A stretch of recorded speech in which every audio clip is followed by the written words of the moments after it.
선으로 쫙쫙 끌어내리는 소위 부벽준법이, 장부벽준법이 가장 알맞는, 여기에 대립적인 기법이란 말이에요.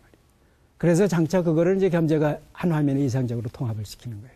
그렇지만 그 선구는 여기 있단 말이에요. 그리고 어떤 천재가 대성을 해낸다 하는 거는 자기 혼자 하는 거 아니에요.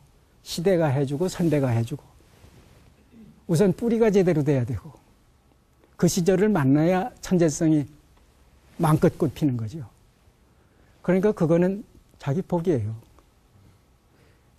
그렇게 만난다는 거는 좋은 시절 만나서 좋은 후원자 만나고 좋은 전통 이어받고 그 다음 이렇게 주변에 화조화도 일견에서 저거 우리 주변에 있는 까치구나 금방 느낄 수 있죠.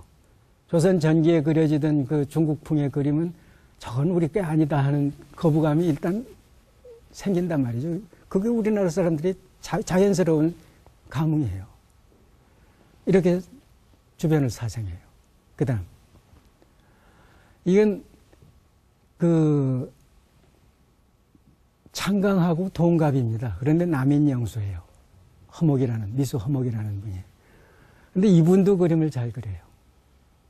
이 어떤 해에 태어난 사람들은 아마 뭘 잘한다는 그런 속설이 맞는지도 모르죠. 그 다음 이분이 그린 그림이, 이분은 그런데 남인영수답게 저는 이제 고답적인 그림, 삼청을 그리고 있답니다. 송중매. 그 다음 근데 같은 시기에 후배면서도 같은 시기를 살던 후배 화가였던 그 김명국 같은 이는 전통을 그대로, 이건 화원 화가거든. 화원은 시키는 대로 그리는 사람이기 때문에 그 시대를 앞서갈 수는 없어요.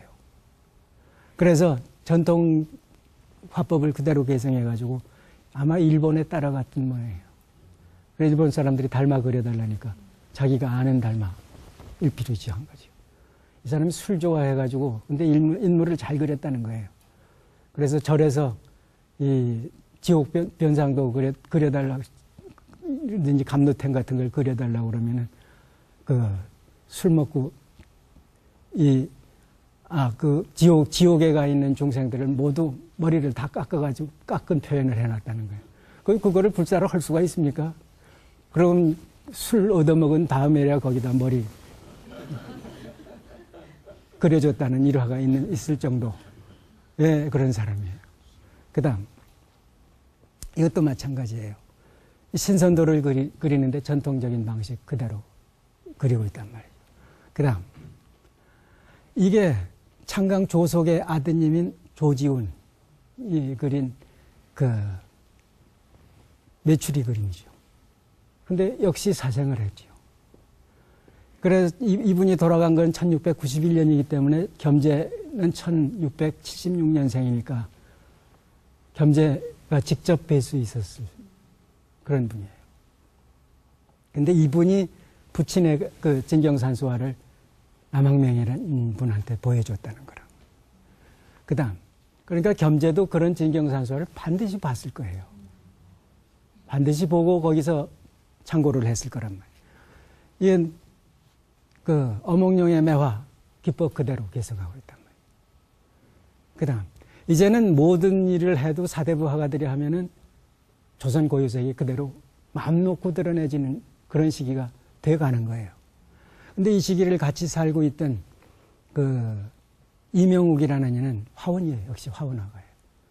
그래서 이건 어초문답이라고 그래가지고 그 소광절이 쓴 어초문답 내용을 그대로 이게 그림화 시킨 건데, 중국의 이런 화본으로 된 그 두 어부와 초부, 그 나무꾼이 서로 우연히 만나가지고 이제 문답을 하는데 주자성리하게 그 심오한 내용들을 서로 주고받으면서 문답을 하는 거예요.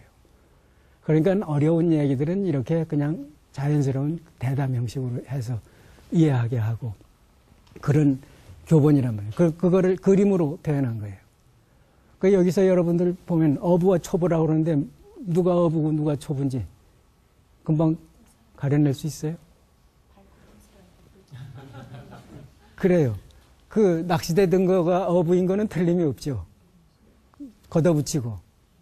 근데 초부라면은 멜대를 하나만 달랑 메고 간단 말이에요. 우리나라 같으면 어떻게 하겠어요? 우리나라 사람이면. 지게를 지고 가지요. 중국이니까, 중국 사람이니까 멜대 지고 간 거예요. 중국은 나무 해가지고 멜대 양쪽에 꽂아가지고 이렇게 오니까. 그건 조선 초기에 책보따리 매든 거하고 똑같아요. 그래서 이건 중국 화번풍을 그대로 모사를 하고 약간 변형을 시켰으면 시켰을 가능성이 높아요.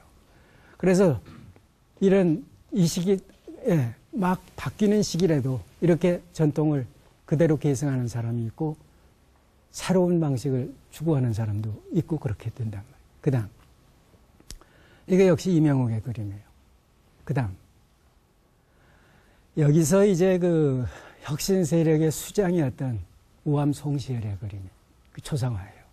우암 송시열은 율곡의 수제자가 사계 김장생이고 김장생의 수제자가 우암 송시열이에요. 근데 나이로 보면은 김장생의 손자뻘에 해당해요. 근데 많은 선배 제자들을 다 제쳐놓고 의발을 이 우암한테 전해주게 된단 말이에요. 그래서 율곡 학파의 수장이 되는데 사실 그 율곡이 조선성리학을 그 창안해내는 거는 율곡이 출가를 했었어요.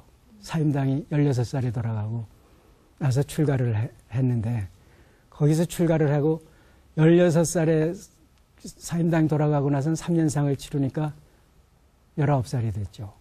19살이 됐을 때 출가를 했는데 이 율곡이 출가했기 때문에 이기 이론론을 주장해서 확립시킬 수가 있었던 거예요.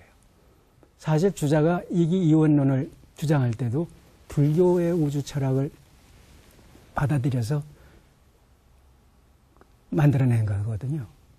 그런 거를 주자는 그 주자 성리학을 완성시키기 위해서 부분적으로 불서를 읽었을 뿐인데 율곡은 워낙 타고난 천재성 때문에 1년 동안 금강산으로 출가해 있었는데 1년 만에 금강산 안에 있는 일체장경을 다 읽었다는 거예요.